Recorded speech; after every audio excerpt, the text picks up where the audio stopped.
if anybody's gonna come in. We'll see.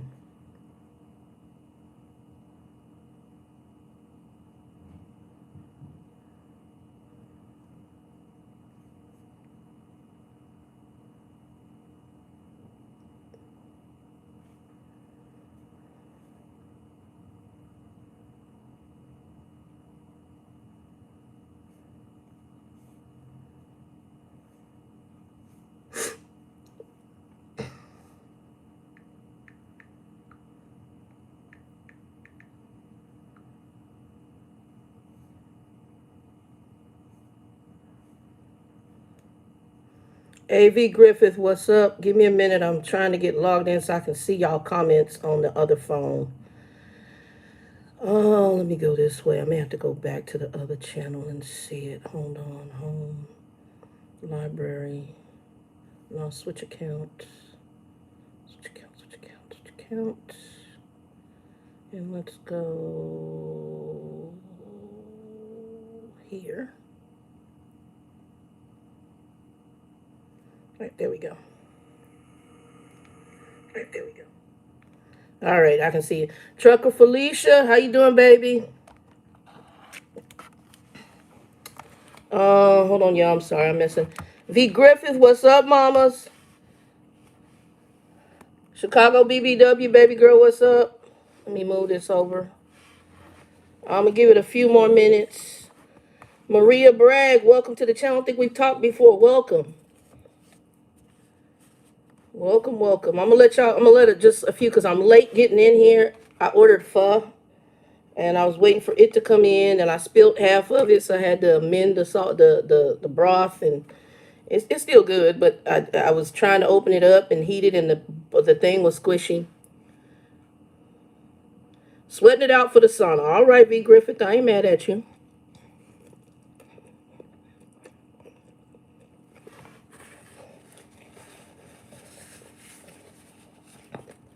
I have to eat because I need to take meds.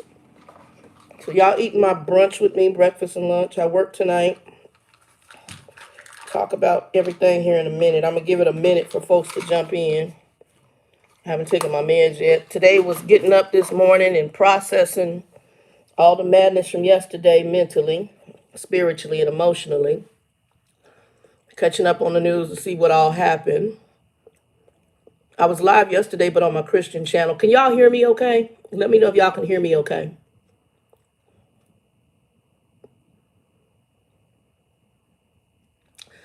Yeah, okay, we're gonna be talking about money issues too. I might put that on here because I go to the barbershop of Shannon, of Trucker of the Doll. I go to the barbershop of the Doll.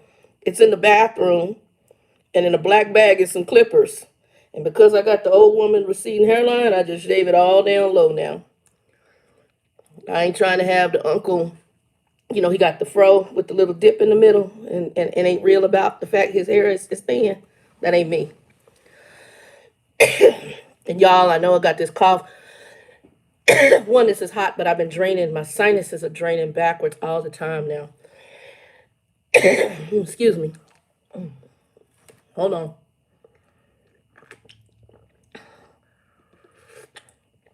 My version of a dirty chai, hot chai, 2 chai tea bags, and coffee. Espresso coffee. And we're going to wait just a few more moments. For anybody who's coming new to the channel, please give us a like, thumbs up, and share this video out.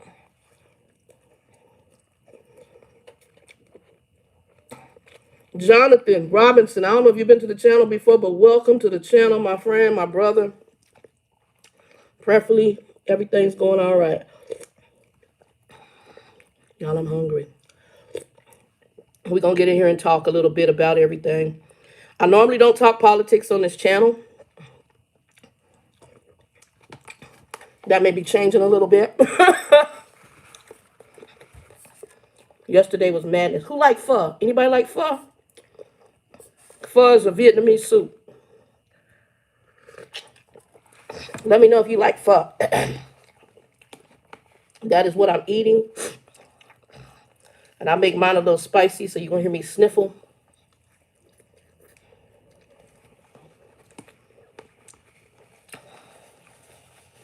Oh, okay, Jonathan. Well, thank you for joining us on the live, brother.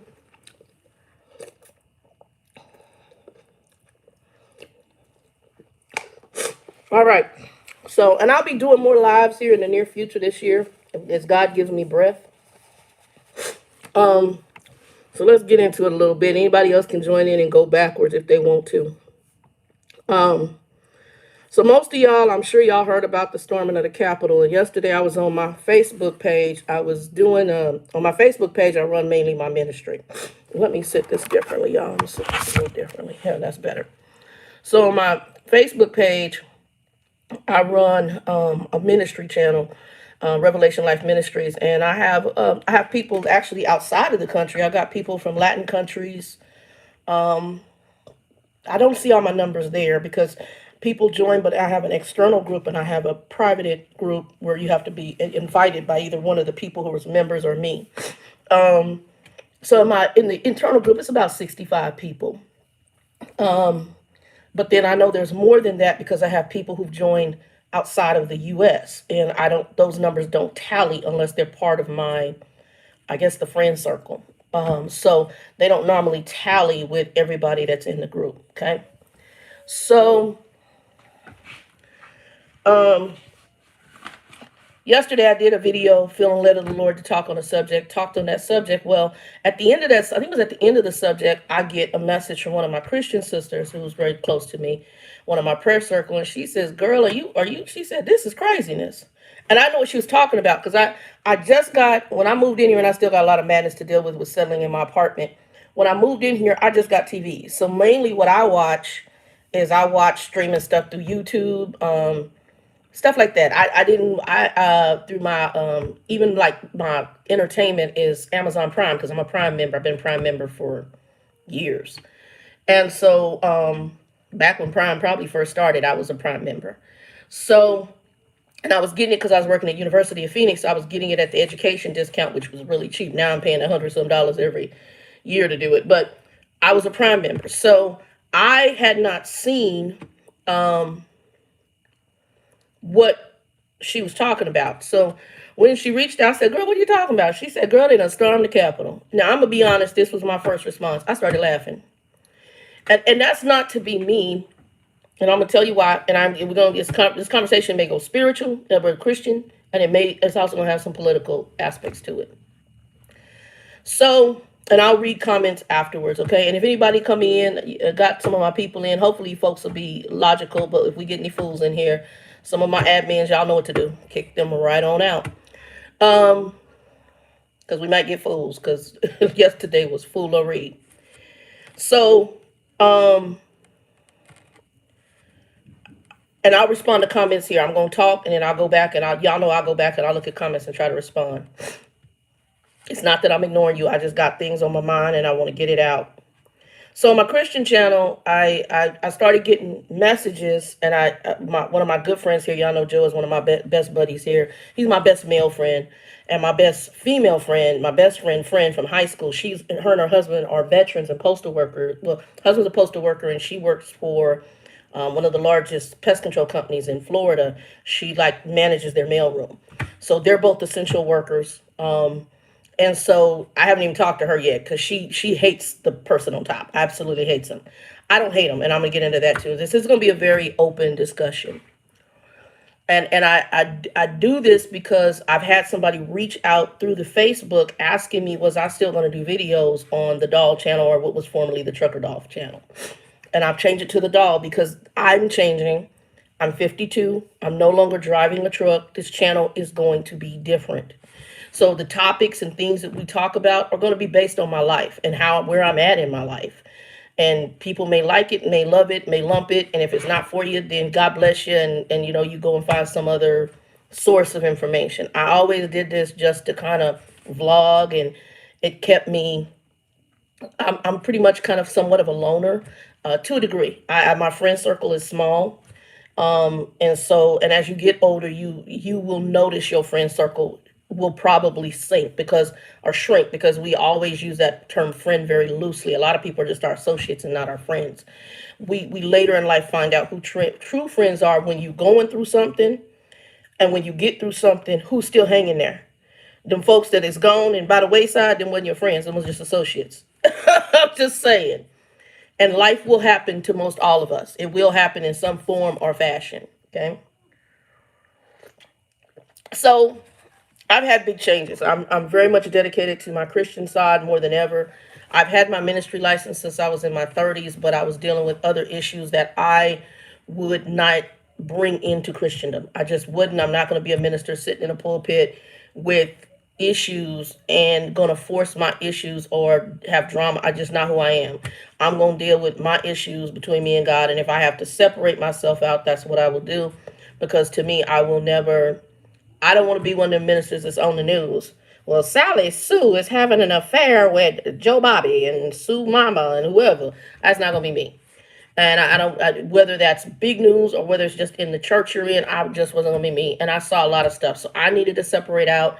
And I also think God gave me a period of growing and maturing and dealing with personal issues that I needed to deal with because I hadn't dealt with them. Okay. And I'm using this to go here for a reason because I do have some compassion for Trump. Okay.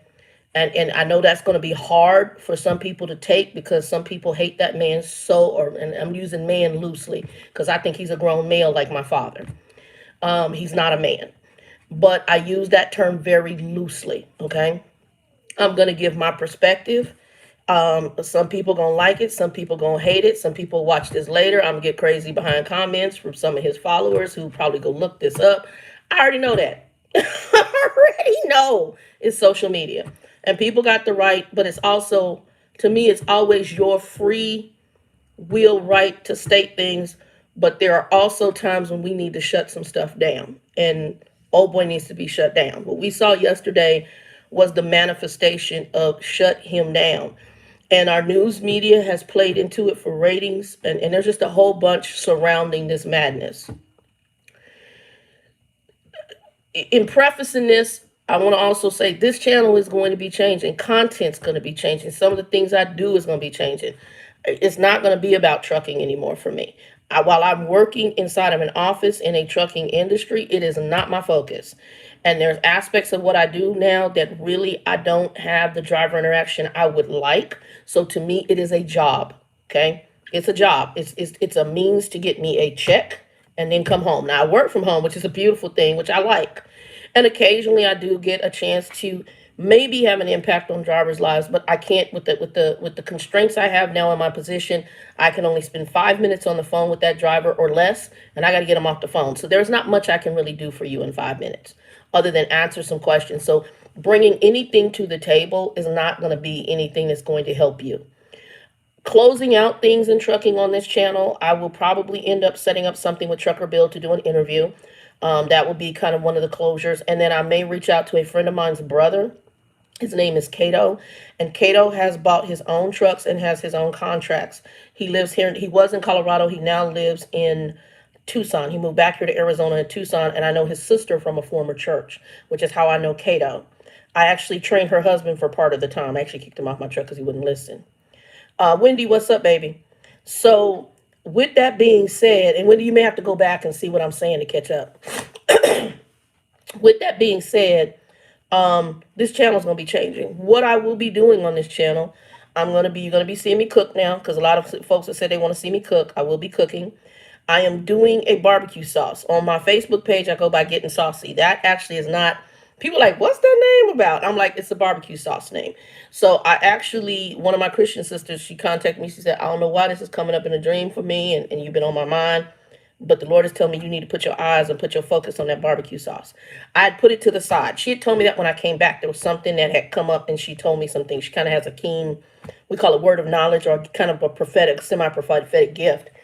And so I've been putting it to the side, putting it to the side. When I was at University of Phoenix, several people had asked me to actually told me you need to market this sauce. And I had not done it.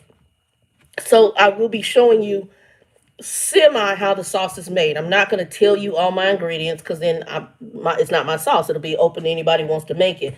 But I will show you me making it. You may not see every ingredient I put in, but I will do that. And then I will be marketing that sauce through social media, through here, through my Facebook page, which is what was really set up for. I'll be reaching out, looking because I already have. I've been praying because the logo I was looking at was way too complex, and all of a sudden it was like as clear as day on what I'm going to do with the logo. So I know exactly how the logo is going to be. I know exactly which bottles I'm using. Everything has come to fruition, and I found through Amazon and online where I can get the particular bottles I need. The only thing I got to get a canner, and I might need to get a water bath canning kit. Those are the two things I need just to I want to get them, before I ship them out. I got to set it up, and eventually I'll have websites, all that set up. Haven't done that yet, but all of that is coming. I also have realized, because I am diabetic, one of the things I wanted to do, which I had talked about, was coming up with a sugar-free barbecue sauce, and I pretty much have a very either low or no sugar free barbecue sauce idea. I'm going to be experimenting with it, and it's going to be basically the same red sauce, but I found what I believe are the necessary ingredients to make it virtually sugar free. And we'll be talking about that. Now, I will warn people that when you get my barbecue sauce, initially, all my barbecue sauces have nuts in them. Part of my base is a nut base. I will eventually work on one that's a non-nut base because I know people have nut allergies. So, hey, Shay E, what's up, baby? So I'll be working on. You may have to go back and see what I'm talking about. So that's this part of it. So I wanted to do that introduction in the beginning. I'm also going to be taking you out to the garden. I still haven't started my winter fall garden, really called winter now. Arizona, our temps right now are in the 70s. So I'm going to even try to get a tomato plant started again. My tomatoes did not do good. The plants grew, but I didn't produce any tomatoes. One, because it was hot as hell on my back porch, and it just didn't happen. So I'm actually going to be working in the garden. You're going to see me do a mixture of my soils, all of that. I finally got the tripod adapter in. That's in the room right now. The last video I did, where I did the money video, that was done with that tripod. Right now I'm on the iPad, and eventually I'm going to get an adapter for the iPad that will go on the tripod too. But everything is money. Hey, Wendy, what's going on, baby? Oh, excuse me. Monet, girl, I'm sorry. Don't be mad. Love you, though. Peace, sis. Also, Danielle's funeral was right after Christmas. Her body was flown from Lubbock to the Carolinas. I guess she was raised between the Carolinas and PA, is what I found out, which actually made sense because the sister had a little country to her, and I didn't understand it. But I found out when I talked to her sister that she was raised there. I also will tell you I got more details, and Danielle did die of COVID. So it was COVID related, her death, which is what caused her to be on the ventilator. They apparently discovered some of the COVID illness because of the accident that happened with the car accident outside of Walmart in Lubbock. But I did have the pleasure of speaking with her sister. I sent her sister pictures of Danielle when she was here in Arizona. And I think Danielle came in just before COVID. I think it was January. It was January or February when she broke down here in Phoenix, and Joe went and got her. It was right before the pandemic, before we closed, because she wanted to come back and visit again. And she's going to bring Jonas, the dog. I really would love to have gotten Jonas. Yeah, Vigritha, I'm sorry, you didn't know. Danielle died. If you have to go back to a previous video, Danielle passed away. I'm not going to get all into that right now because it's taken me a minute to wrap my head around that. And Monet got the pleasure of meeting and hanging out with me and Danielle when she came into Lubbock one time. And I picked her up from the truck stop, and we went over and hung out with Danielle, and they both was on a break. So they got to have some cocktails together. I was getting ready to go to another trucking company, so I don't drink when I'm going, because I'm just really, really cautious of that stuff. I don't do anything. I'm a light drinker anyway. I'm not, I've never been a heavy duty drinker. My drink is really wine right now. I do like margaritas on occasion. But I'm more of a wine. My major drink is Bloody Marys. I like Bloody Marys, and then if I drink Bloody Marys and margaritas. And those are usually a restaurant, like I'm going to have food out. I've made a couple here at the house, and now I do like virgin margaritas.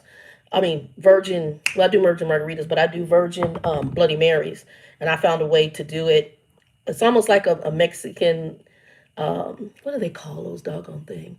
It's like when they take the beer and the Bloody Mary and mix it together, which I really used to like.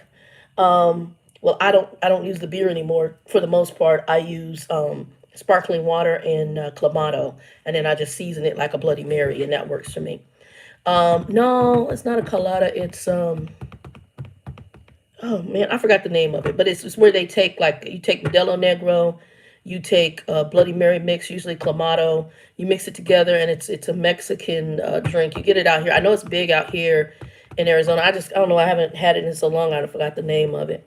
But anyway, so for those who don't know about Danielle, you can go to a previous video and see the issues that happened. You'll see a picture of her on there and her passing, but she was laid to rest right after Christmas.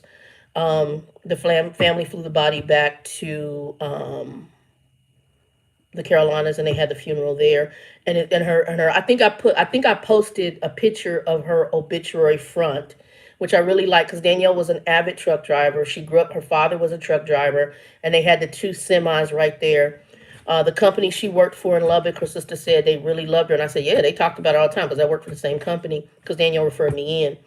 And they talked on it all the time. They did. They loved Danielle. That's because she was a renegade runner. So she gone now to say it. Danielle used to run illegal on them logs. She didn't care. Danielle didn't care. Danielle didn't give a doggone about a log. Danielle, she got tickets and everything. California, they paid it. She running hours illegal. Danielle funny. She didn't care. She called herself a renegade. She was a renegade driver. She's an old school type truck driver, because that's who her father was and the people that were, with you that she grew up with. But anyway, so now let's get into the madness, because we're 22 minutes in. So yesterday, I'm doing a Christian video. After that, I got the message from one of my Christian sisters that there was something going on. And then she said, girl, I said, what craziness she talking about? She said, girl, they done stormed the Capitol. And I started laughing. I was like, because I'm thinking this is crazy, right? This really can't be real. Hey, D, what's up, baby? You may have to go back to see everything from the beginning, but we're going to go from here. And if you're in here, thumbs up, likes, share it out. Please do. We're going to be doing a lot of different stuff on the channel. Gardening, cooking, and just some other stuff. And just random conversations. It's going to be different. So she sent me this, and I was like, what's going on? So I now have my TVs in here because I got my stuff out of storage. So I turn around and I start playing stuff between my phone and what's on television. And I'm just like, I start laughing because I start shaking my head. So then my phone is blowing up from a lot of people from my Christian stuff and associates of mine. And they're like, and everybody making comments. Some people want you to get on the angry bandwagon with them. They're angry about it. Some want you to get on the racial bandwagon with them. If this was BLM people, they would have done this, that, and the other thing. Well, of course, we know as African Americans and minorities, for those on here, we know that our treatment in America, in conjunction with anything having to do normally, not always, but normally, I'm going to say a high percentage of the time, our treatment opposed to what somebody of an Anglo treatment would get for doing the same thing is different. It's been night and day. I remember if you get pulled over by a car, I know brothers that put their hands out the car like this if you get pulled over by the cops. So that they show the cop, man, you ain't got to come up with no gun. You ain't got to shoot me, man. I ain't got nothing in the car, because we know that our skin tone, basically, and the perception that has been given, the ideals of who we are is different. So we know that had we done, Latinos done, any other minority group done what we saw yesterday, we know there would have been a lot more deaths. We also know there would have been probably a higher presence of law enforcement there than what they had. We already know that, but I don't need to jump on that bandwagon with you. That has been the standard of America. Again, I don't normally talk politics, but we're going to go here today. A lot of stuff has happened under Trump. A lot of stuff. I'm first going to segue and say this because my best friend hates him. I do not hate Trump. I actually feel sorry for him. And I know that statement from an African American who he has said some vile things. I'm female and I'm African American. From the very point when he got in, I didn't care for him when he first got elected. I did not vote for him. I voted for his counterpart. Why? Because he messed up for me when he made the comment about grabbing women in the private parts. I thought it was vulgar. I thought for a 70 freaking year old man, and how old he is, you're too old for that. I also have a problem with males who do that. I don't care what nationality you are, and you have female daughters. It tells me exactly what you think of females in general. And my father says vile things about women. I have a half brother. He has two daughters, and he has said things on Facebook about sexual things. And I said, and I've had to confront him. I said, look, matter of fact, I have kind of blocked him. He's still a friended on there, but I don't see any of his content for the most part. It has to be something specific to me, and then I have to pull it. Otherwise, I don't see his content because he's vulgar. And him and my father look exactly alike. They look like twins. You got two daughters, and you're making these common kind of conversations about females and your sexual things that you like to do with females, and some of the things you say are foul. I have problems with males like that, and that tells me you're a grown male and not a grown man, because a man will respect a woman, a grown male will not. These, what's up, baby? Welcome to the channel again. Oh, no, you've been here before. What's up, These? And welcome. So I feel sorry for him. I feel sorry for him because I had identified early, and I had sat on my father's couch right around the time when Trump first came into office, and there were things that people were picking up they didn't like. And so I told my dad, I said, he's a damaged kid. He's a damaged kid. I could look at him back then, and I knew, because I'm a damaged child. I come from two dysfunctional parents. My father was absent, not available in my life. Thank you, Jesus.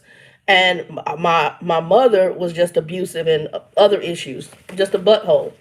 And y'all, I'm eating some pho, so no, I'm not necessarily sick, and I have really bad sinuses. So I'm draining forward because I sprayed, but then I've been eating pho. I'm probably going to end up having to heat it up because I'm talking.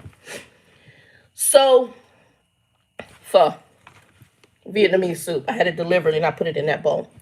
So, what I'm going to say, I feel sorry for him. I knew he was a damaged kid.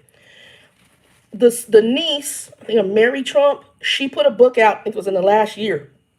And she basically confirmed exactly what I was thinking. Monty contacted me. He's like, hey, you seen this about this niece of your boy up in office? I said, no, but I heard the niece was going to write a book. He said, you need to go see this interview she just did. So I looked it up online and I watched it.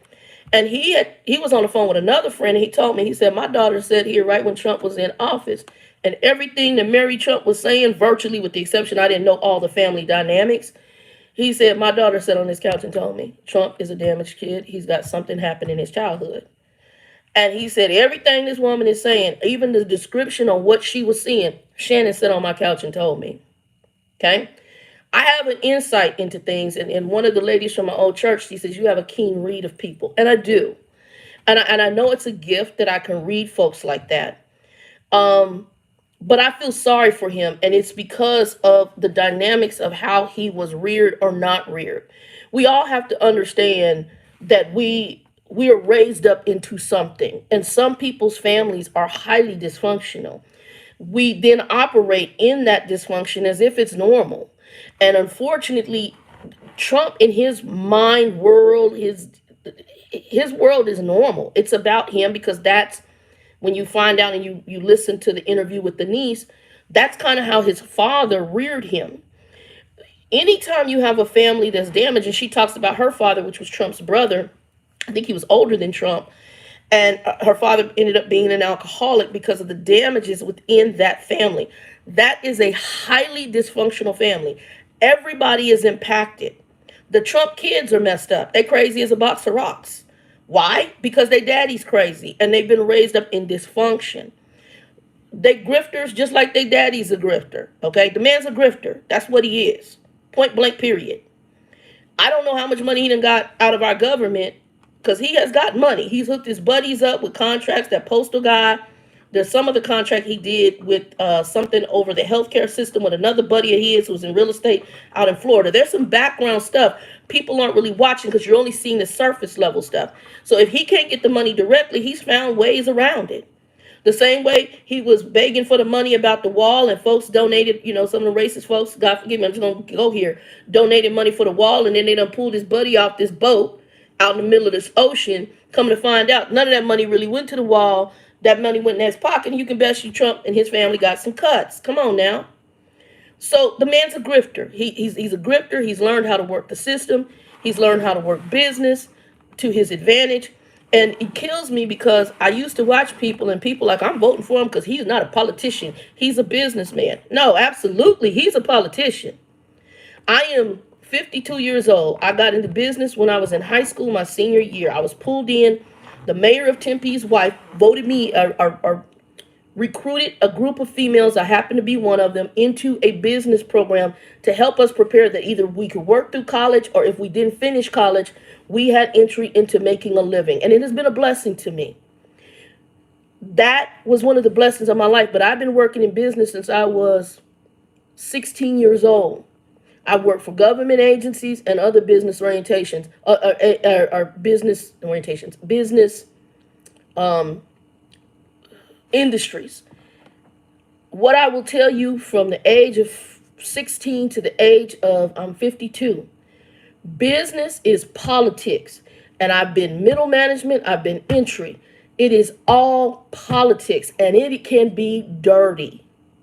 So no, if you got a businessman, best believe he is a politician. And I'm going to say this, in my humble opinion, he may be more dirty than a government politician.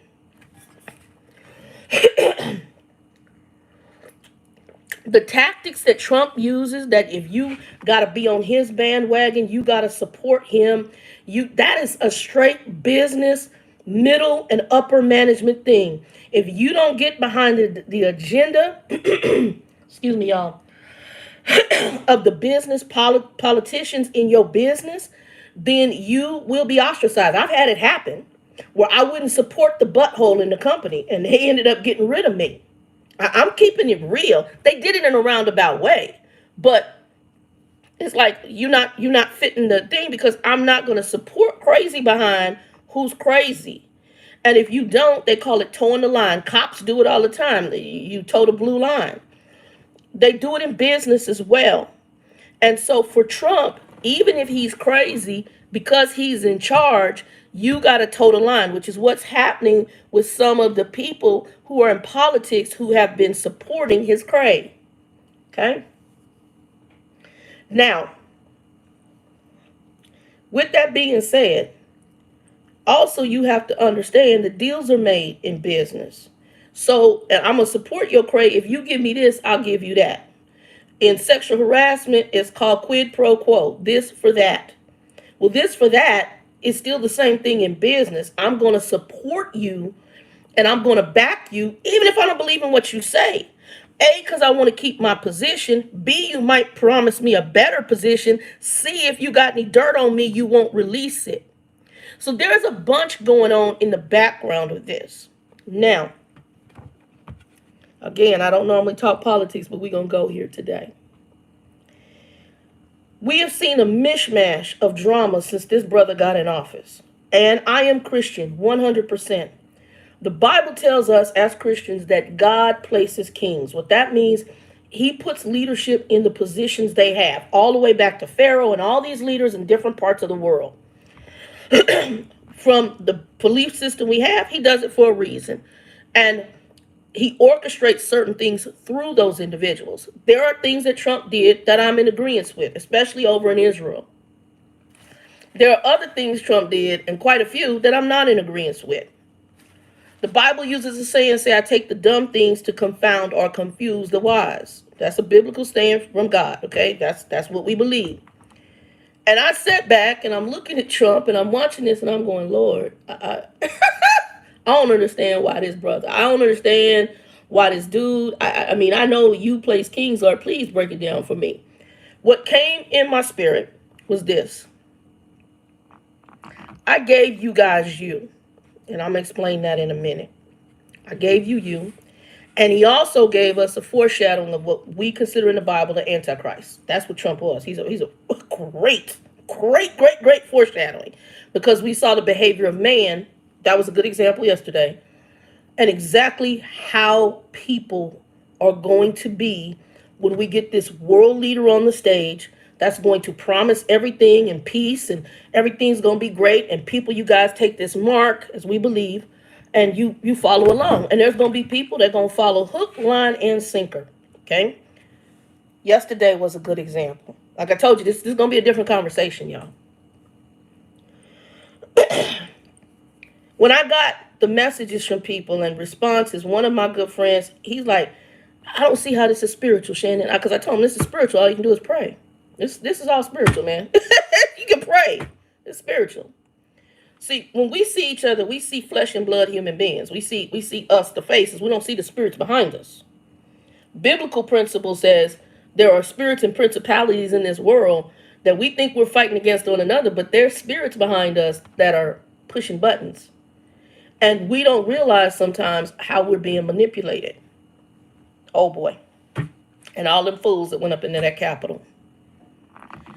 Um, this to me is highly spiritual if I look at it from the Christian standpoint. But I'm also going to come from your human standpoint because I understand that some people were totally, they were hurt by what they saw. I saw it in some of the newscasters' faces. One of the newscasters, she ready to cry. Yesterday, between the black lady on PBS, I forgot her name. She's a newscaster that is at the White House. I think that's the one he told shut up and sit down back in the day. Her.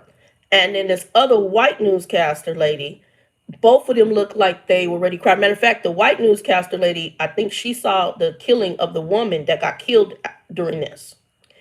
And you could hear it in her voice. And she kept saying, this is not America. This is not how we are as Americans. And I could hear it, and I could hear her voice trembling, and I could see her trying to hold back the tears. She did, but you could hear it. You could hear the devastation. Even my buddy Joe, he's like, Shannon, I'm trying to get my mind wrapped around this. This is scaring people. It's scaring people because America, I'm 52 years old. I've had 52 years of breath on this planet. I don't know if I'm going to get through 2021. If the Lord gives me breath, thank God I made 2021. We look at Danielle, who didn't make it. Danielle was a few years older than me. As long as the Lord gives me breath, I'm going to try to do what he has for my life. But out of 52 years of living, I don't think I ever would have thought I would have seen this out of what are called Americans. I'm African American. My skin is brown. I'm not black, even though they say I'm black. I don't like that term. I've never liked it. I was like African American. We range in color from white, because there's some black folks who are white looking, what you would call white, all the way up to probably a dark black, like that shelf. But for the most part, most African Americans, we're chocolate. Okay, we're chocolate. Um, I I would have never thought I would have seen this. I understand discrimination. I've had it in companies and jobs and on the street. I had it in trucking, just even in the truck. I had people write the N word on the back of my truck back when I was at Conway getting unloaded. I already know what's on it. And they wrote in the dirt after they got done on the back of the trailer when they closed the door, the N word. So I already know. And the trucking industry is highly racist. They got a lot of racism in trucking. I'm just going to say that. Trucker Bill warned me of it. It is very much true. Okay. Very much true. In office and out of office. It is true. And it needs to change. America, in my opinion, right now, we're in a reckoning. And sexist too, absolutely. That's just as blatant as the other one. That's why not a lot of women in the industry. But even internally, you see that. You see it in the leadership roles in the industry. There's not, if you go into the corporate offices, there's not a lot of women holding big positions in trucking companies. So you're 100% correct. One company I will give Prime. Prime has they're a proponent for it. I don't know where they're at in their executive offices as far, but they do push and recruit more women in that industry than in that company than what I will tell you I've seen in other companies. And usually there's only a level, and they also have they're very tied to like women in trucking. So I will say that. I'll just do a plug for them on that. I've never driven for them. I know drivers who drive for them, well-known drivers. Matter of fact, guys, be praying for Tiffany Hanna. She's been fighting COVID. If those of you who know who she is, she's a major Prime driver. She won that truck a couple years ago from Women in Trucking, the Volvo. So be praying for her. I know she's fighting it. She's on my Facebook page. So yeah. Um, so I want to I want to say and let me back up a little bit because I'm getting off topic a little bit. What we have seen in this country is not unusual. And I also believe that God put him in the position because America, we've been for years, and I just did this on my Christian channel. We've been doing this. This is a paper towel, but let's imagine this is a rug. Okay, this is a rug. And we have been sweeping our racism, our sexism, our a whole our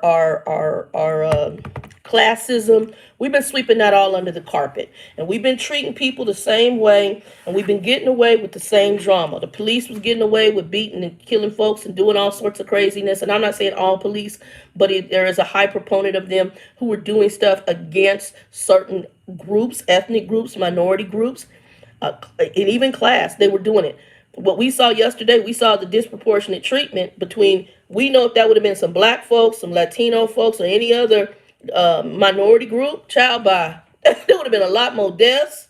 They would have had a lot more law enforcement. Hell, they might have had the National Guard there. That would have never ever happened. Zero. Okay?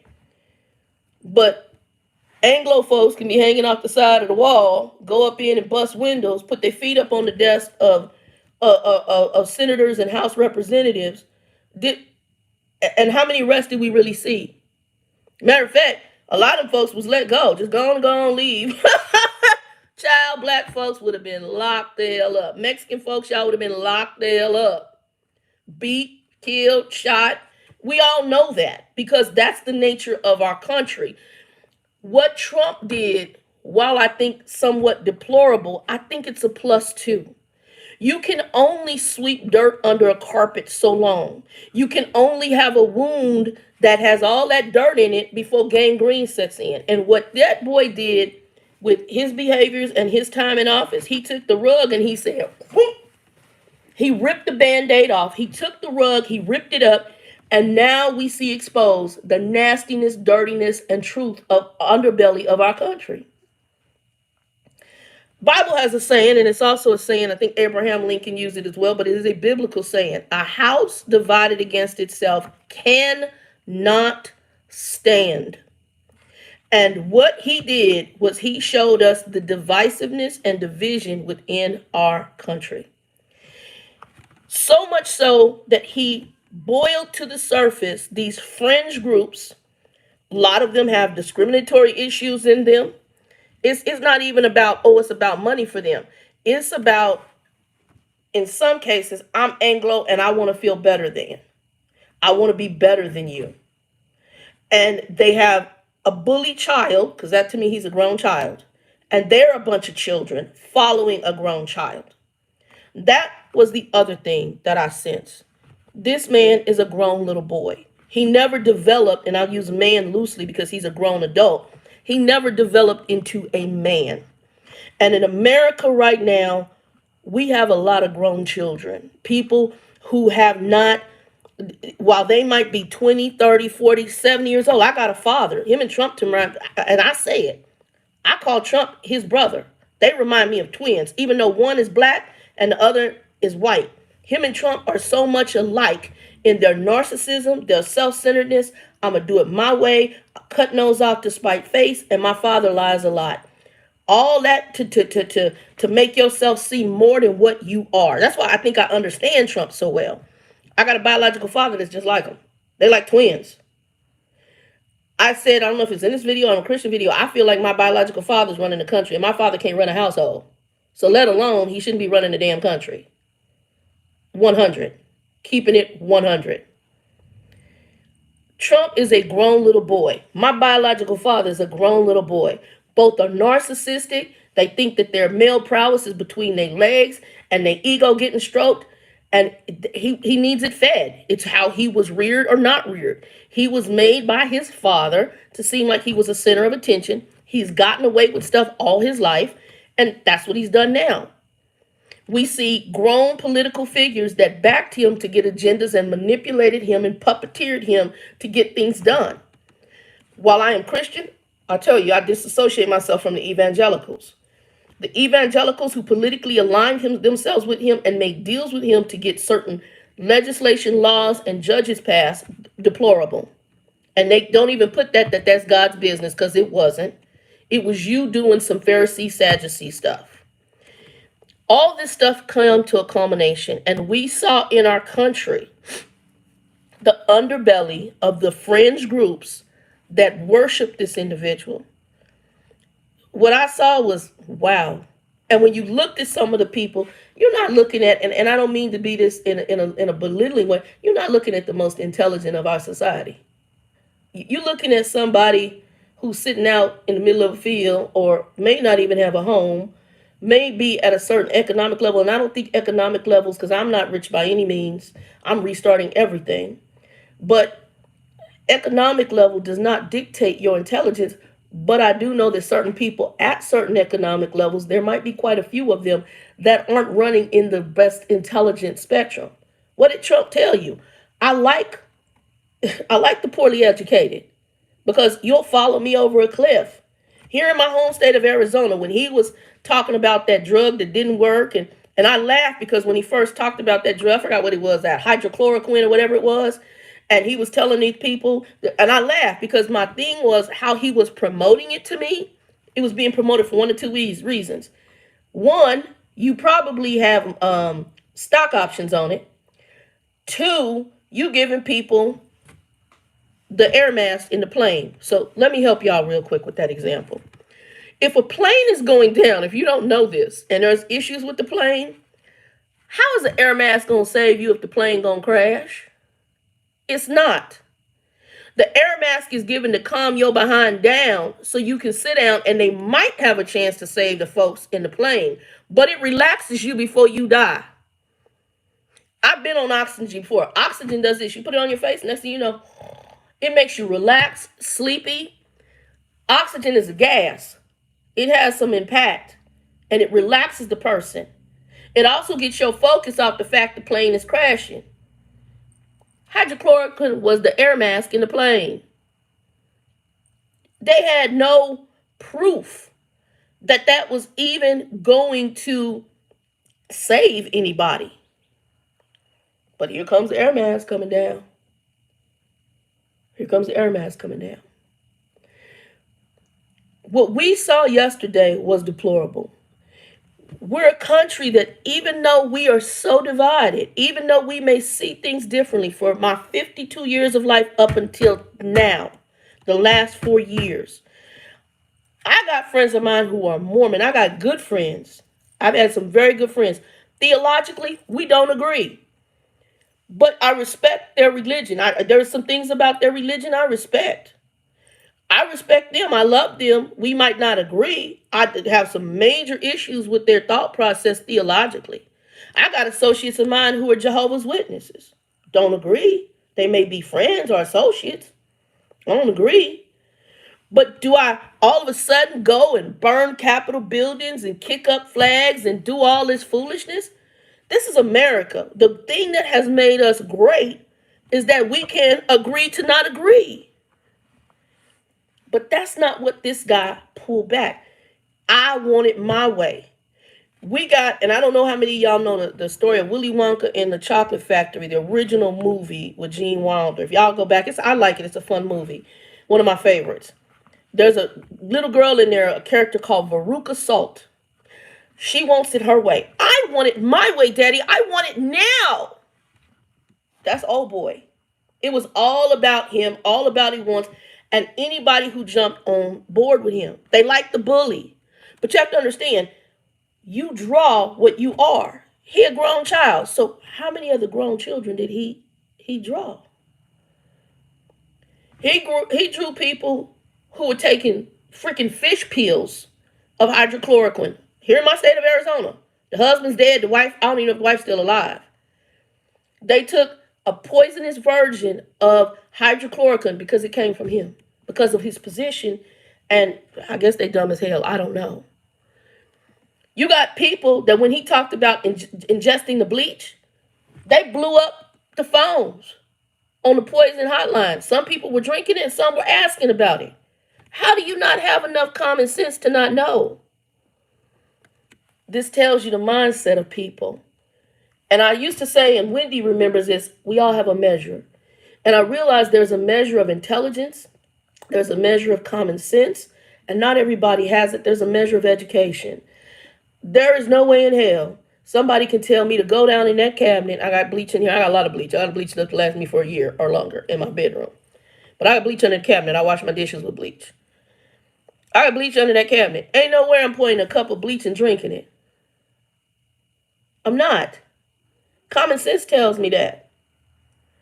But again, we got a lot of people who haven't been raised, they don't have common sense, and they're grown children. Since the baby boomer generation, my father's generation, what they did is they were out here having babies and they were babies, and so they didn't raise babies. So we got a bunch of grown children from my father's generation down. So the baby boomers down. We got a bunch of people who didn't raise kids. And then we have a bunch of people, especially mama's boys, because the family unit's broken. Mama's been raising these little boys to be grown males, not grown men, grown males. Is one of the problems with the family unit. And you got a bunch of people just like my biological father and like Trump. It's about them. Trump didn't raise them kids. He didn't raise none of his kids. That's why all of them crazy and grifters just like him. What they got was the worst part of him. He was around when he wanted to be. He left them women to raise them kids. And you got a bunch of grown little boys. And what do we see out here? A bunch of grown little boys and girls and more grown little boys worshiping the bully. You know how the bully he got his little pack in the back. He's the bully. He's got his pack. He got his, I call him the amen corner. He crazy, they know he crazy, but they ain't worth nothing either. So I'm going to associate myself with the bully. That was what we saw yesterday.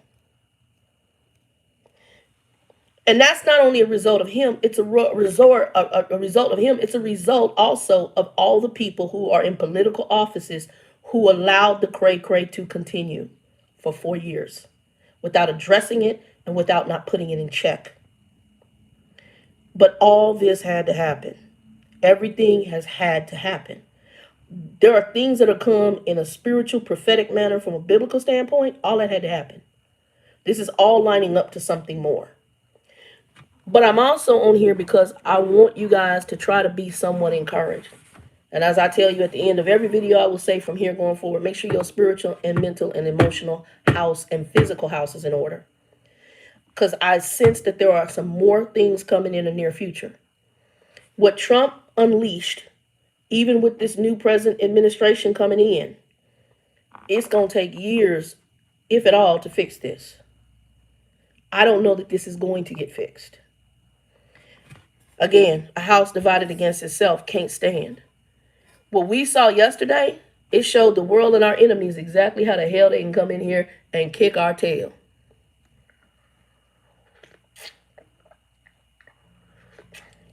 If regular Americans can go and do that to the Capitol that we've never seen before, what can an enemy come and do? What could Russia come and do? What could China come and do? I'm just saying. A lot of countries are jealous of us. They've been jealous for years. They don't like us. We are privileged. And yesterday, Trump's little group of followers gave them a plan of action. You can come into the United States and you can walk right into one of their major government agencies that run this country, and you can go in and take over. This morning I got up and I actually shed a few tears this morning, and it was just really not because it was more so, it was a senator that hit me, and I don't know her name, but they show the picture of her laying on the floor. She's an older woman. You could tell she probably might be my age or older. I probably get 60s, 70s is what I gathered from her. She's laying on the floor with her hand on her chest. I think she had like a reddish suit on. And another, I don't know, senator or representative, I think she was representative. They were in the upper balcony area. And another guy was there, and he's a House of Representatives, senator, whatever, and he was holding her hand. They interviewed her this morning, and tears came to my eyes because you heard her fear. And she said, and they asked her, they said, you tweeted, we show a picture of you tweeting your daughter or something like that, or calling your daughter. And she said, I wanted to call my children because I was scared. I didn't know what was going to happen. Because she's in an instant where it would be like a plane being hijacked, or how these kids go into these schools and go in here and try to kill folk. This is a different mindset. I didn't grow up in a school where I was concerned about somebody coming up in my school with a gun. Now I know there were inner city schools where they had that happen, in like a Chicago, something like that. But in my state, it wasn't something you saw, and especially mass shootings. Not like that. Normally, if it was in an inner city school, it was between a beef between two people. It wasn't going to be something where they're going to go in and do mass shootings like what we've seen in schools. But this was the environment of which these representatives and senators were in that in the Capitol. And I didn't really look at it from the human side because I was looking at it from the spiritual side. But my heart went out to her, and I saw it. And the gentleman who was holding her hand, he's a former veteran. And she says, I don't have combat experience. And he was holding her hand to encourage her and hang in there. This is America. And we have agreed to disagree. We have different political views, whether you're Democrat, whether you're independent, whether you're Republican. I'm not Democrat or Republican, I'm an independent. That means I can vote Republican, I can vote Democrat. And my views are, I'm very conservative. I have voted Republican. I have voted Democrat. I have voted independent. I have voted libertarian or liberal stuff. It just depends on what the issues are. But for you as a Republican, I hope you're not a leftist. I hope you're not a rightist. And getting so just insanity. It doesn't matter what I am. I'm an American. And if it came down to war, which we've had in this country, even when you discriminated against my people, there were black men who went and fought on behalf of this country, even when they were called niggas. Let's go here. Even when they were treated horribly by the military. Let's go here. And they fought to defend a country that wasn't even welcoming to them when you brought us over here for slavery. Let's go here. And even today, in the midst of this madness, in the midst of you not liking different nationalities, we still stand as Americans. Put the color aside. Put the differences aside. We are Americans. And that madness we saw right there was absolutely insanity. And you want to say you support this country? Please. Even if you agree you don't like black folks, you don't like Mexican folks, you don't like other nationalities. Really? Really? It just, the insanity of it all. The total insanity of what we saw. You got representatives laying on the floor holding their chest praying. Folks that we've elected, whether we like them or not, to do a job, another human being. They have children, they have families, and you went up in there acting a plumb fool. Now for black folks, I sat there and I'm like, look at the pink folk, the white folk out here. This crazy as hell. Now this is something, I guess you expected it of us. I'm not a BLM, Black Lives Matter supporter because I got issues with that organization. I am a person that Black Lives do matter, but I don't like necessarily aspects of the organization. I don't like aspects of it. So it's not my number one thing, but I know that there's a heavy African American group, and we ain't act like that. I don't understand. And that's okay to you? And then grown little boy, because, and this is a problem with our media, grown little boy, the media wants to talk about him for the ratings. Cut him off. This is a child. If you give a child throwing a temper tantrum attention, he gonna keep throwing the temper tantrum because it gives him attention. Cut that ninja off. Cut him off of Twitter, cut him off of Facebook. Matter of fact, don't even let him speak. I'm not a Pence fan, but let Pence speak. Right now, at this point, they need to go and tell him, you need to sit your tail down and let the Vice President Pence handle it. Because old boy is cuckoo, he crazy, and we just saw the result of his little mobs that follow his craziness. News media, y'all need to stop. Don't even talk about him anymore. Yeah, we can say this happened and we need to move on. We need to talk about the new people coming in and cut him off. He can go in there, bounce off the walls, jump, bang his head up against the wall, do whatever he wants. The little boy is done. You're done. Thank you for your time. You're done. And if I was your parent, I'd probably just take you in the back and whoop your tail. And then tell you sit down. But that was not how he was trained. So this is how he reacts. We cannot continue in the foolishness. So what you saw yesterday was a culmination of what has been allowed for 4 years with a grown little boy. And a bunch of grown other little children following him over a cliff because they want to feel good about themselves. So they align themselves with the bully because their own life is not worth anything of value. Tell a story. So I recently had a call with an associate of mine from a company. And she told me that her company was going they're going all work from home. In the conversation, she said that there were people who were in the office, and there's a lot of grown little boys, that were upset about the fact they're going to work from home because they want to go back to the office. Now, personally, me right now, I'm hoping my company does it because I love work from home. So she said that they were upset about it. And my comment to her was, they upset because they want to be up in each other's business.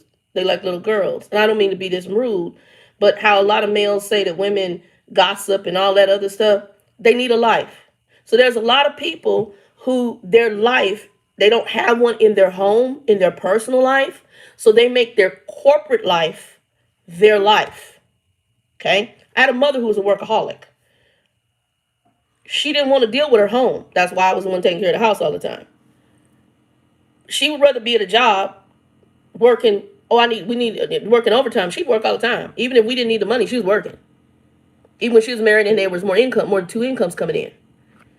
Because she didn't want to deal with her home. Some people, if they don't like their lives or their lives are not what they want, they make their job, their world, their life, their social interaction. It's not a job. It's not a career. That is their world. That is their life. And they make that their focus. So these grown little children, that's their focus. That's their world. They don't have a life. Oh boy, that's why Twitter all the time. You ain't got no life. You need to get a life. You need to get something to do. You need to find something. So we need to cut you off and you need to go get something else to do. There are people who they make, and then when they end that, there's drama and all sorts of stuff, because that becomes their world of their reality, their life. They don't have anything outside of that. Okay?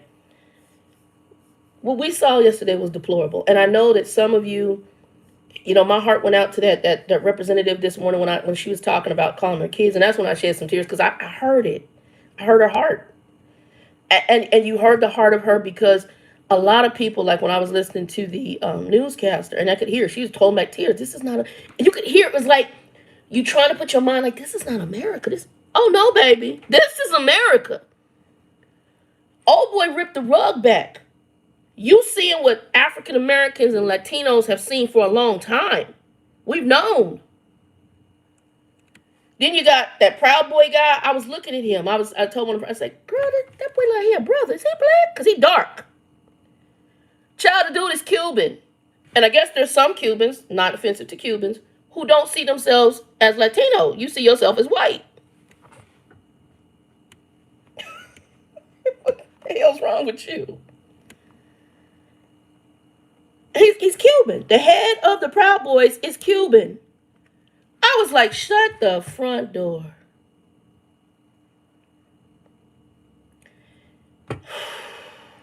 Madness. Absolute madness. The Bible tells us God is not the author of confusion. It tells us that when it deals with one of the churches, the Corinthian church. So if he's not the author of confusion, who is? Like I said, I believe in two forces, devil and God, and his demon, devil and demon, and angels and God. That was madness, and it was spiritual yesterday. And we are seeing aspects of our country. We're seeing truth. And the world got to see our truth too. They got to see it with George Floyd when that cop sat on his neck and killed him like he was proud. You got to see it then. Yes, they did. And then we have all the other madness of some of the things that I don't agree that BLM is supporting, of people who act in a fool and not listening when they're supposed to be arrested or detained and legally handled. The cop tells you 5 times to stop, and you're going to go open your door and get in the car, and then you wonder why you got shot. You got shot because you didn't listen. And I'm going to be honest, I'm African American. I would have shot you too. When you open that door, I don't know what you're grabbing for. And it's me or you, and it's going to be you. It's the same right here in this house. If I walk out this house and there's a confrontation, and I tell you to back away from my door and you still coming, you getting ready to get shot. It's done. You've made your choices. So I'm sorry, I don't support the behaviors. But we go in extremes. One extreme's left or right. One extreme left or right. Because our rationale has been taken out, because we see one extreme thing done, and so we go the opposite extreme. We don't know how to hold a middle ground. And that's why I can sit and say, I feel sorry for Trump. The man is absolutely not mentally stable. He's absolutely someone who needs to seek psychiatric help. He's a compulsive liar. I got a family member. My father's a compulsive liar. If he tells you the sky's blue, you better go outside and check. Lies like nobody's business. Lie to stroke his ego, to look good in front of people, and believes his lies. My father lied about a position he held at a hospital. He did work at a hospital, but the title of his position was not what he said it was. Lied for years. It wasn't until I was in a conference call with him, me, and a friend of mine who's an RN on the phone, he realized he messed up, and then he came with the truth. And I sat in the car and started laughing. Lie to lie. Lie 24/7. And I've met other people like this, especially males, who want to feel good about themselves. They lie so much they believe they don't lie. So what you guys saw yesterday, A, pray about. And B, pray for this country, because it needs prayer. And pray for the leadership we got, even though he crazy. Pray for him, and pray for the next one coming in. We got a long road ahead, people. Just getting through everything that happened with COVID economically. Again, a lot of my background I started in a government office, but then my background went into banking, and I ended up working for a brokerage house. And that's why I can tell you some things about when you're looking at these folks in business and how business works, especially stock. This right here, this is bad. People are sitting up here. You guys, some people are putting their hope in that vaccine. I hope the vaccine works, and I will get the vaccine after I see what it does with other folk. I personally want the Pfizer vaccine if I have a choice between Pfizer and Moderna. I'm leaning towards Pfizer. It just stands out. They weren't government tied. They did their own stuff on their own. Me and Pfizer right here. So my doctor's office, I think that's what they've given everybody inside the office. I do have some underlying health issues. My one concern is how the virus is going to work with my clotting disorder. I do not know. So that's one reason why I'm kind of holding to see what's going to happen. I'm pretty much isolated. I'm pretty much by myself. I don't go out in the petri dish too much. Occasionally to the grocery store, doctor's appointments. I got to go do some dental work. I've had to adjust some stuff because I was supposed to have an appointment on the 14th, but I got to do lab work on the 14th, and they need results of that. I was on the phone with that madness this morning. So there's a lot going on, and all you can do is really pray for this country. And how you vote in your near future, God-given near future, and pray that some of what we showed other countries, our weaknesses yesterday, don't manifest into warlike behaviors that can come to our shores. Because yesterday we showed our weakness, and we showed it huge. And it was insanity what we've seen.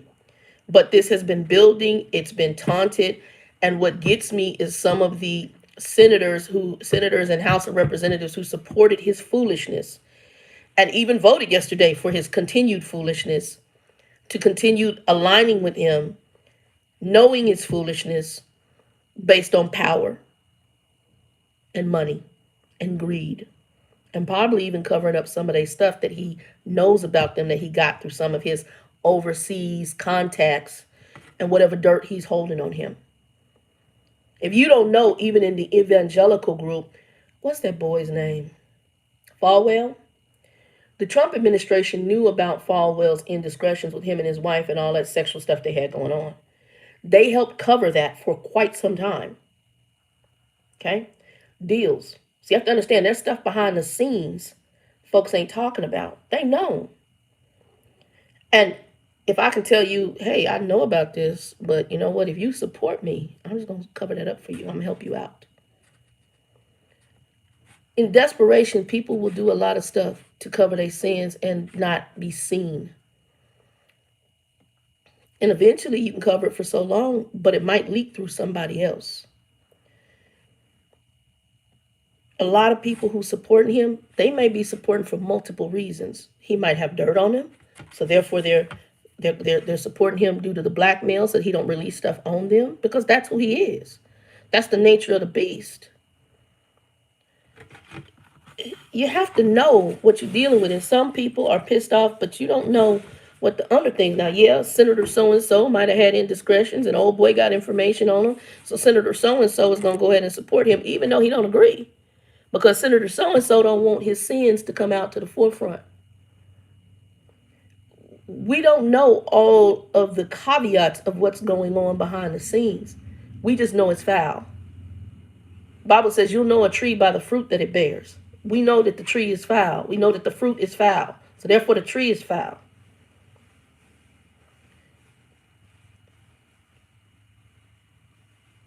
We need to truly pray for our country. And yes, this treatment would be different if it was a black person, a Latino person. We would have been in handcuffs. We would have been dead. There would have been more body bags. And we damn sure wouldn't have walked out of the Capitol not arrested. We wouldn't have done that. No, we wouldn't have. It's deplorable. And what's even worse, and I'm just going to say this here, hey, the Oracle, what's even worse, what's going to happen, and we're going to go for about maybe 10, 15 more minutes because it's already going over an hour. And I'm going to go back and answer your question. What's going to happen virus-wise? Look at all them wonderful folks that was out there with not one doggone mask on. What's going to happen? Also, what's going to happen up in the House of Representatives and the Senate, because a lot of them were, when they were evacuated, she said they were put in a room with over 400 people in that room, and they could not follow COVID guidelines. And all them idiots coming up in that building, breathing, huffing, puffing, screaming. What's going to be the outcome of that? And if y'all don't know, in California, they ain't got no beds now. They telling the ambulance workers, unless the saturation rate is this, don't give them no oxygen. Don't even bring them back. Just let them die at home. We doing MASH-like tactics because we got so many grown little children who won't follow guidelines of even COVID on how to keep safe. We still got outcomes from all these fools that got together for Christmas and Thanksgiving and New Year's and went and partied. I got some of them in my family. I got a sibling of mine who took his kids out to a park. My niece has got her mask off. I'm like, what in the Sam hell? And these will be the same people that'll be crying because a child is on a ventilator and now needs heart and lung transplants. Because we don't want to listen, and because we have fought just straight madness. Madness.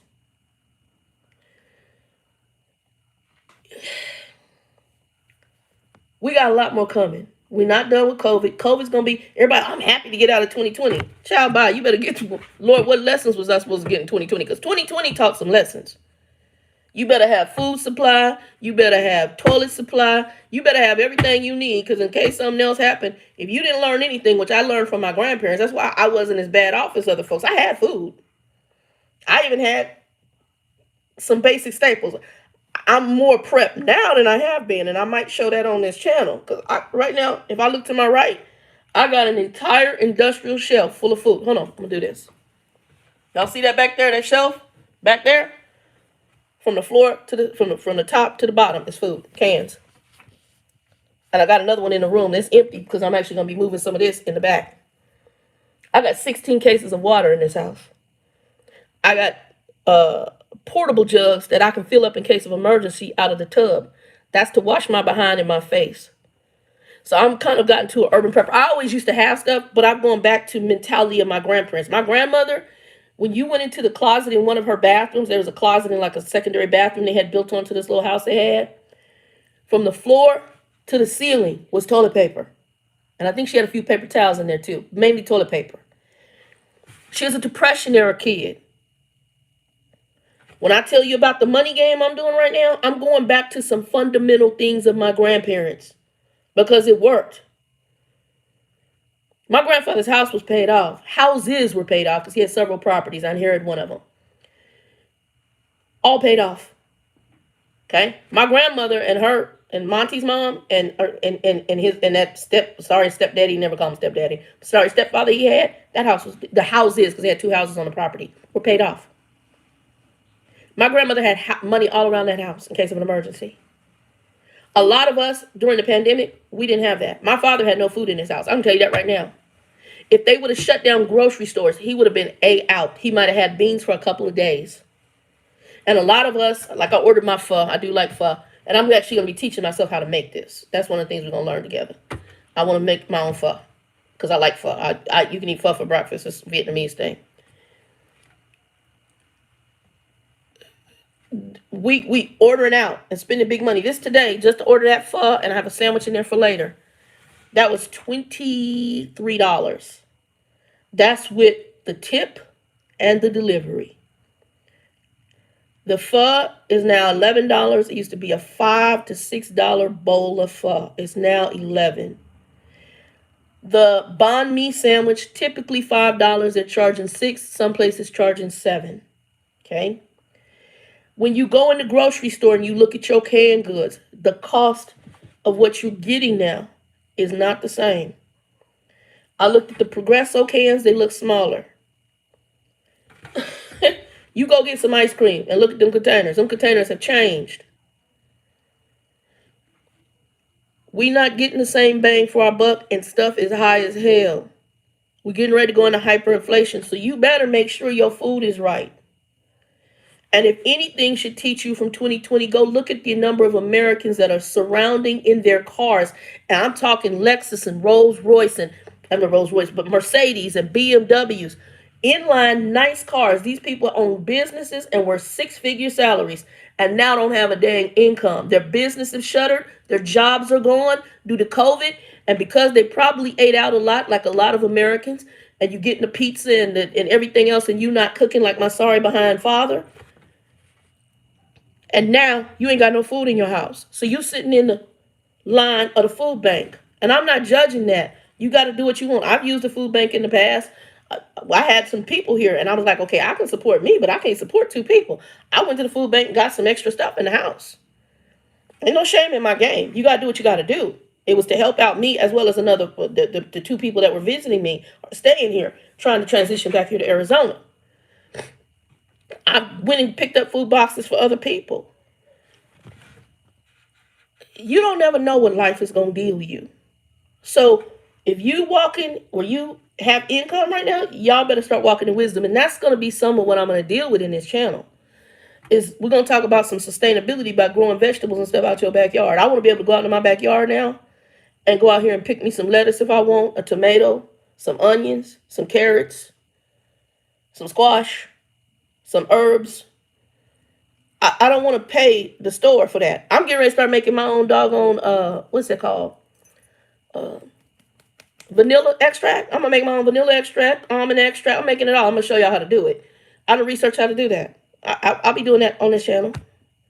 Because I'm not paying $25 when I can pay $25 and I can buy enough to last me over a year. And they're going to give me a little funky bottle like this. And I'm paying $25 for this little bottle. When I liquor bottles this big full of vanilla extract. Bye. How we're managing money, everything. 2020 should have taught us some stuff. From watching this political madness, we got to change how we do. A house divided against itself, biblical, can't stand. We need to understand we're going to agree to disagree. That's the beauty of America. That's what's made us unique. That's what's made us a democracy. We should agree to disagree. You don't have to love me, and I dang sure don't have to love you. You don't live up in this house, and I ain't sleeping with you. And I ain't living in your house. You got your geopolitical views, so do I. We both have been raised up in a racist society. Even down to the books that we were taught in school. We all have some sort of racial biases because we've been taught it. It's integrated into even our school systems, our history books. Columbus discovered America. Columbus behind was lost. You teach a history. I'm sorry, isn't this country made up of Native Americans, African Americans, Latino Americans, and the Latino Americans span Cuban, Mexican, tons of different countries that fall under Spanish speaking Americans, Asian Americans that are Japanese, Chinese, Vietnamese, from Thailand. Bye. Bye. Italians, a true Italian, he tell you, I ain't white, I'm Italian. Italian does not associate themselves with white. A true one. And a true Jewish person won't either, because you weren't accepted as that. Polish people either. Unless you were what they call Anglo-Saxon, which is European white. Ciao, bye. It's craziness. So I know some of you were totally blown away, and I want to thank, I can't remember her name, but there was a lady who reached out to me through my Facebook page, and she asked me, she said, "Are you going to be doing any more videos on the Old Trucker Doll, the Doll channel?" And I said, "I will. Some things are going to be changing." And she says, I need that, basically. And what it was, I guess, to some of you, and I thank you for telling me that, even through the YouTube channel, I inspire you beyond trucking. One lady told me, I started following you not for the trucking content, just for the inspirational content. So I'm going to be keeping it real, and I'm going to talk about subjects. You don't have to agree with me. I don't really care if you do agree with me. I'm going to state my truth and how I sense things and how I feel things, and you do what you want with it. If it blesses you, cool. If it don't, throw it away. There's some content of some folks there's stuff I can accept and stuff I'm like, out the window. My biological father, I know he a hot mess, but in some levels he does have some wisdom. He got street wisdom because that's what he was about. But on other levels, I throw probably 75-85% of what he say right out of the window because it's worthless. Because he's weird. He's absolutely different. And like I said, he's like his brother on top. And that's why I said I don't hate him. I don't. If anything, have some compassion for somebody who's that off. Anybody who has to lie that much, anybody who needs that much stroking of their ego, anybody who's that broken, you just have to have compassion and really pray about them. Because that brother needs prayer. His mental. It's all them people that did all that yesterday, that's some mental stuff. Even the behaviors was just like, you're crazy as a box of rocks. And that's why people outside was looking at, this is insanity. What is this? Now, there's some people who associate with it. They do, because they're grown children. And they don't have any value for themselves, so they align themselves with this person because they need self-worth. And some folks who don't get self-worth, they'll align themselves with craziness and madness. How do you think Hitler got set up? My understanding, I don't know if it's true or not, from what I understand, Hitler was a Jew who did, that's really sick, but it's twisted off the cap. The same way I saw this Proud Boy guy who runs this fringe group, and he's Cuban. Like, what the hell? I'm because I know black folks, we like, look at the white folks. They done lost their damn mind. I mean, really, we standing back. What they expect on how we're supposed to act, they took it to a whole nother damn level. Black folks is sitting up there going, y'all took it to a whole nother level of cray. Anywho, let me go back and read comments, and then we're going to end this, and I'll try to address this. But y'all, that was my rant, and like I said, my hope is that this inspires you to look at things a little different, and we need to pray for our country. We honestly do. And we need to pray for the next leadership coming in, and we need to pray for that baby going out, because that baby is crazy as a box of rocks. Let's see here. Okay, V. Griffith, Magical came in. Wendy is in the house. We had a bully and thug running the country. I don't know that I call him a thug. Bully, I do agree. I think he's a grifter. I'm going to be honest. He's a grifter. And like I said, Jonathan, The man, he's broken. V Grifted, thank you on the barbecue sauce. Yeah, y'all be praying. I will be doing that here shortly. I'll be ordering the bottles this pay period coming up. I'm also going to be working on the logo stuff for the channel. And my first shirt that I want to get done is one that Danielle wanted, and she'd given me some money to kind of invest in that. And I'm going to reach out to her sister and probably send the shirt that was supposed to go to Danielle to her sister. And it's a saying that I say, and Danielle liked that saying, and she said, that should be your first shirt. So I will be getting that together here shortly. Okay, V Griffith said, I just asked about you. And V Griffith, yeah, I told you about Danielle passing. The drink, what was that? I can't think of the name. A michelada. That's what it's called. So the drink, that's the Mexican Bloody Mary with the beer, is called a michelada, one of my favorites when I go to Mexican restaurants.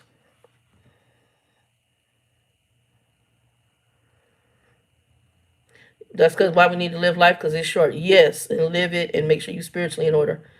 D, Trucker Dog, so good to see you. Why am I not? I don't know, baby, about them notifications. Email freaking, make sure I would unsubscribe from the bell and then put it again for the notification on the bell. See if that does it, because the bell is what's supposed to give you the notifications. If not, you're going to have to contact YouTube.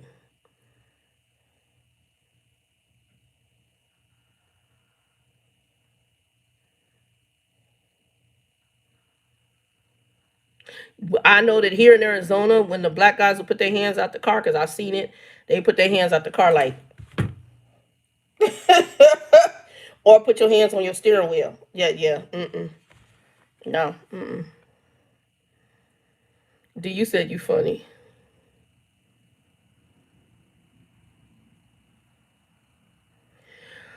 CDL test. Go online and look for free CDL practice test. Try to hit me up in the email truckerdoll@gmail.com, and I'll see if I can find some links and I'll send them to you. And what I do is I just keep taking the test over and over again. But I had various different free tests that I did. So you have the general knowledge test. I don't know what all you're doing. If you're going to be doing a CDL test, I will tell you, I'm going to give you wisdom. Go ahead and do all the tests. Hazmat. If your trucking school gives you bus permit, that's the one thing I regret. I should have gotten a bus permit and I could have got it through my trucking school. I did not. That's the one that I don't have on there. I don't have hazmat currently because when I switched the license to Texas, they dropped it off because I have to redo the test in Texas. I'm not doing that. I'm going to switch it back here to Arizona. And I don't know that I'm necessarily going to get hazmat back on because I don't really have a desire to drive anymore. So I have zero desire. I did renew my physical and sent that because I'm still based in Texas right now, because you have to now, to get everything switched over here to Arizona, I have to have an appointment, and I don't have a car right now.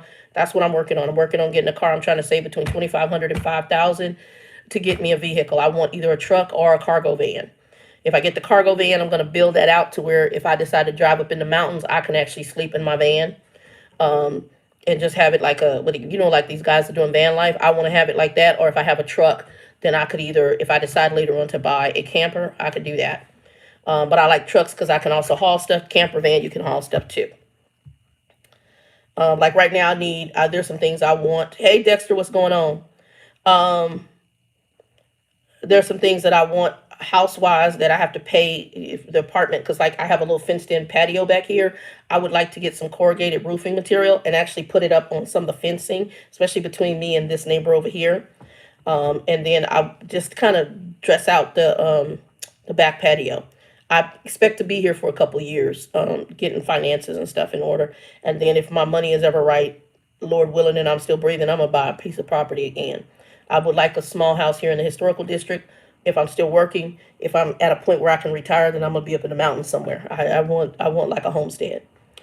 I'd be in northern Arizona. I don't know that I'd go southern Arizona because I like greenery, and northern Arizona would give me that. And I like places like what's the name of the city? Starts with a C. And they have wineries there, and I used to go there for their what's the name of this? Hold on, let me look and see if I see it. Oak Creek. It's near Oak Creek Canyon, but that's not it. Starts with a C. Matter of fact, McCain had his house up there. Oh my God. Cornville, Arizona. Let's see here. Money doesn't make a family functional. You can be poor and be dysfunctional. This money is not his issue. That's how he was raised, and I don't believe Trump is as rich as he says he is. Let's see here. Gotta pass the city up here. Yeah, so just hit me up and I'll get you. I kicked the blue line. That's why I've never been promoted. Okay, that's right. I think you were the one that told me you were in law enforcement, V. I have family members in Oklahoma that were in law enforcement. They're retired now, though. Let's see here. Shit. Okay, DE. Ship what you don't know. Answer what you know. Then when the questions come back around. Oh, Skip. Yes, yes. So, right. That was okay. You remember my thing. So, yeah, taking the test, if you guys are taking CDL tests real quick, how I worked it was I kept taking the practice test over and over till I got to 100. But I took random. So I wasn't where I remember. I took a random test and I just kept taking more. Once I hit the 100%, on those tests, I knew that I was ready for like general knowledge. Same for hazmat. And then if you're doing the computer based, most, at least the ones I've heard in other states, this is not true. I don't know how they have their CDL states, but in other states, it's not true where you can actually skip. I thought that was weird. Ours here is computerized. You can skip. So answer what you know, skip what you don't know, skip what you think you know. Once it starts coming around again, at least you've answered so many correct. And then it's 50-50 on which ones you miss. You have to get to, I think it's 70%, if I remember correctly, 70-80%. That's not hard. Once you hit it, the test cuts off. So if you answer most of the questions that you know right, you have a lower percentage of error for the ones you don't know or you think you know. Then you start clicking in and you then have to do the best you can.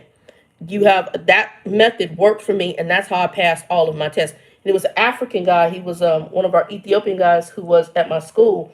He had driven a bus, and I don't like tests. And he could tell I was nervous. He said, "Shannon, I tell you how to pass tests. Answer what you know, skip what you don't know, skip what you think you know. When it comes again, answer." And I passed every last freaking test. So I passed hazmat with that method, and between the practice test and that method, I passed. We dealt with the sexist issue in trucking. These, I don't know what FIFA is. Started the BS yesterday. I don't know what FIFA is. You got to clarify that. I don't know what FIFA is.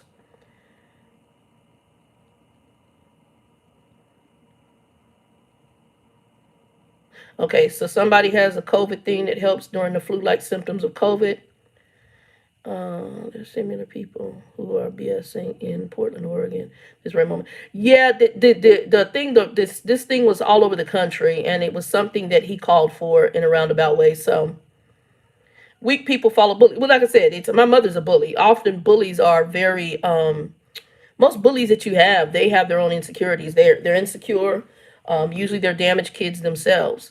Um, Danielle had shared with me that at one point she was a bully because Danielle, like myself, had had sexual traumas as a child. So she had been a molest victim. And so she did not know why she was a bully. And when she went into the counselor in school, and I'll share this story, I don't think she'll mind. She's gone and it might bless and help somebody else. When she went into the counselor, they asked her, why are you this? Why are you that? Do you have issues at home? Because counselors know to get a good child counselor, psychiatrist will know how to get to the source of the problem when children are acting in a certain way. Then she asked her, had any adult done anything with her inappropriately? Danielle was like, what do you mean? Has any adult touched you in an inappropriate manner, touched you in a private area? And then she said, yes, my mother's boyfriend. And then all I know is she said by the time that she got home, he was arrested and gone. So they had already called Child Protective Services in, the law enforcement, and they arrested him, and he went to jail for what he had done with her. So, some of us are pedophiles are still walking around, and God will deal with that. Trust me, if they don't repent, God will deal with that. I believe that firmly. So yes, a lot of times most bullies are people who are damaged, and that's why I said I do feel sorry for him. Let's see. The domestic terrorists need the same attention given to international terrorists.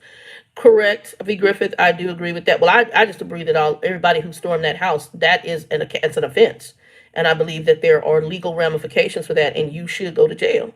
Take them little them white folk on to jail. Go to jail.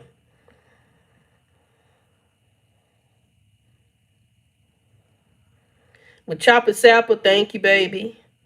I got to work on the health. I mean, I'm doing good. Matter of fact, I did my biometric screening. I was very impressed by. I'm still keeping, even though I've gained. I think a lot of us have gained weight, and I feel like I've gained weight during COVID.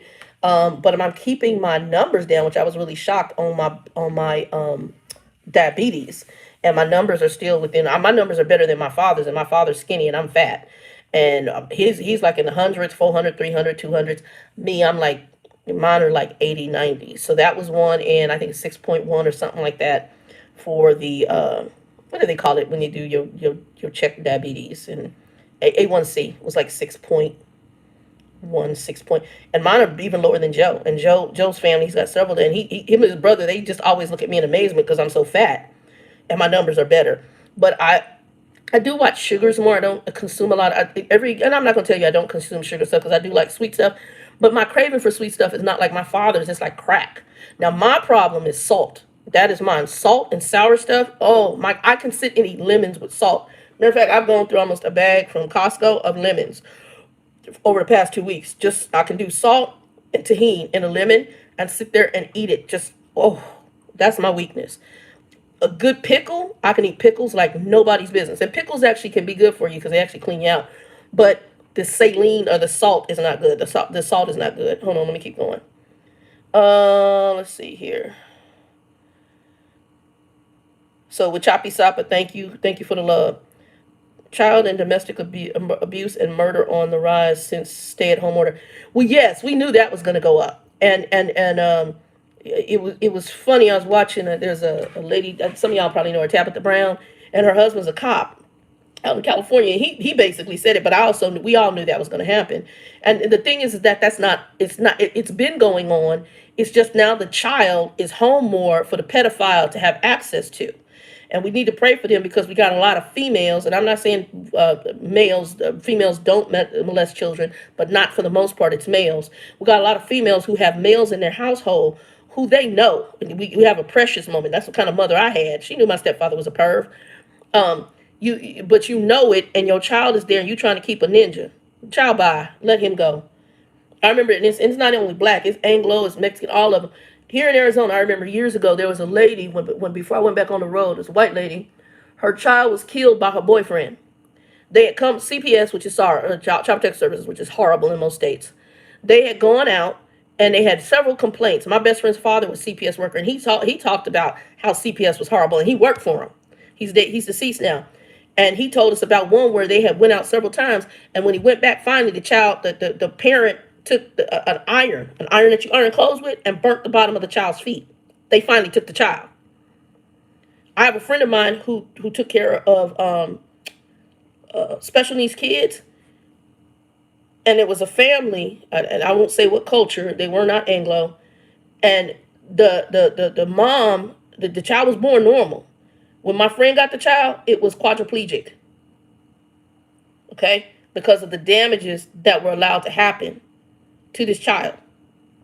I'm just saying. So we already know. And the sad part is children, unfortunately, they don't have the support system, especially sometimes even in the family unit, especially if you got some of these sorry ass females who so busy wanting a piece of penis, I'm just gonna go here, opposed to defending their children. But this is kind of the culture we're in now. When you can go into a store and go shopping and forget your child is in the back seat. How the hell do you forget a whole human being? I can't. Anyway. It's child domestic abuse. Okay. No, so great to see you. Okay. Hey, the Oracle, thank you. I have to re-up on my stock. Okay. Oh, you're talking about stock of food or stock like stocks in finance? Are you talking about stock food or stock finance? Yes, V. Griffith Goods. You know how to make vanilla extract. I'm going to be doing something on it, but yeah, I'm going to be doing vanilla extract. I'm actually going to do several. I'm going to do vanilla, almond. I found out how to do citrus like lemon and orange. What's another one? Somebody did mint, like cream de mint. I saw a lady how to do the mint. I'm going to do that too. It's all pretty much the same on how you do it. Glory be to God. Dexter, thank you, brother. That's a Christian saying right there, man. Praise God for you, bro. Jonathan Robinson, I think all your information, very bright lady. You only is a blessing. Well, thank you, Mr. Jonathan. Yeah, so I'm gonna stop the live here. We are way over. I'm gonna go heat up my pho because I didn't finish it, and I need to eat because I did take some meds. I did eat some, so I was able to take my meds because I take a diabetes medicine and a blood pressure medicine, and then on top of that, I do have to go back to bed because I start work tonight at 7 o'clock. I'm gonna do a few things around this house. I pray that this blessed y'all, and there's some stuff coming to the channel. Um, I will probably do some of the recordings that aren't going to be lives, and then what I will do, y'all comment below, please, and let me know if y'all want me to schedule a live. And what I will do, my days off are usually Sunday, Monday, Tuesday on certain weeks, and then Sunday, Monday, Tuesday, Wednesday on the opposite weeks. And what I may do is maybe take a Monday or a Tuesday and actually schedule a live every couple of weeks or once a month. And then we have a select time that we get together and talk about topics. And if you have topics you want me to cover, go ahead and put them on there. I will talk about them. Otherwise, I just might free flow. Today was kind of a rant because like I said, I was blown on what I saw. My heart goes out. I know that there are people that watch for inspiration. And even though I am a licensed minister and I do it mainly on my Christian channel, I realize that here on this channel that used to be a former trucking channel, there are some people that don't watch me, never didn't watch me for the content. Sometimes they watch it because I was funny. One young lady told me I reminded her I'm her internet mom, which I thought was cute. And I understand that because I did raise two brothers, so I get how you pick up the mama kind of thing from me. But I'm very real, and at 52 years old, I'm not a tip to my Lou kind of person. Um, I do watch some of what I say because I don't know who's watching. I could have people watching from the company. And it's not that I would really say anything negative. I think the company I'm at, I think is an okay starting company. Well,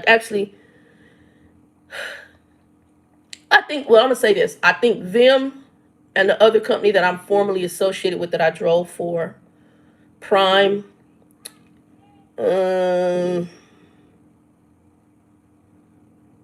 those would be my top three right now for if I referred you to a trucking company. I don't refer. So I don't refer even to the company I work for.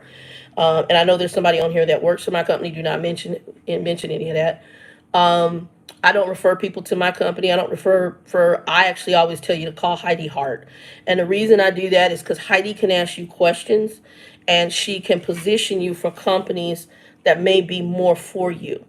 Some people you'll retire out at a starter company. For most, it is exactly what it says. It's a starter company, and there's a point where you grow up. The company I work for now, if I started there, not bad.